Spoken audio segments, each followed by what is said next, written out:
There is a solution for reaching the vast unreached places of the earth. There is a remedy that will completely turn the world upside down and revolutionize the entire workings of the church. It is aim lower, think smaller, give up, and go have a cup of coffee.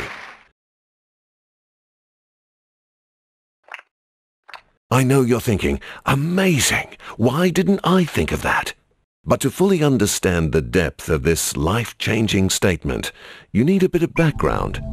Our sun is but one of billions of stars in the universe, and our world is but one of the smaller objects circling that sun. On our planet, there are over 2 million different species identified so far. Half of the species on Earth are insects. There are 10,000 species of trees and 15,482 different kinds of fish. Our planet is teeming and alive, and yet despite our best efforts to search the stars, not an ounce of life has been discovered anywhere else, not even the tiniest bacteria. Nothing. But as a human, the entire message of the Bible, Jesus, salvation, and everything else that we call the gospel was written for you and for every other human being. The only problem is that not every human has had a chance to hear it yet. 6 billion humans currently inhabit the planet and live there for a worldwide average of 67 years each. Of the entire population of Earth, about 1/3 have ready access to the gospel because of where they live. At the same time, a further third have never even heard the name of Jesus in any way that they could respond to. That gives us an average of 67 years to get to every single one of them, which would be easy if they all lived in your street, spoke your language, and went to the same baseball matches. To make matters more difficult, we actually have considerably less than 67 years to reach people. An extraordinary fact about humans is that the older they get, the more set in their ways they become. This means that if one believes and follows Jesus as a young human, they will likely do so until they die, and of course, afterwards as well. On the other hand, if a human does not hear about Jesus as a child, they will most likely never follow him. Right now, only 15% of global mission giving goes towards children, even though 60 to 80% of all responses to the gospel are made by children. If you formed every person on the earth into a very, very long line, 1 in every 3 would be a child under the age of 15. We will be more effective as we explore why Jesus said, "The kingdom belongs to such as these." Our first challenge in the Great Commission is to aim at a lower age. We must aim lower. It is said in the Gospels, "The harvest is plentiful, but the workers are few."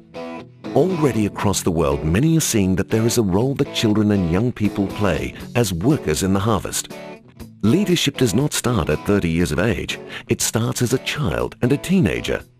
Children may not know everything as an adult does, but by using their knowledge of the gospel and the enthusiasm of youth, they are able to pray, to share, and to serve in their way.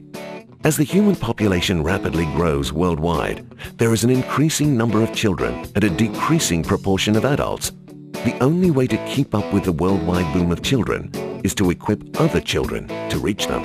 It is said, "You have hidden these things from the wise and learned and revealed them to little children." Think smaller. When you look at the church throughout the whole world, you'll see some parts that are well-equipped, well-resourced, and relatively wealthy, and yet have little or no growth. Conversely, you'll see other parts that are growing quickly with great energy but have few means and no wealth.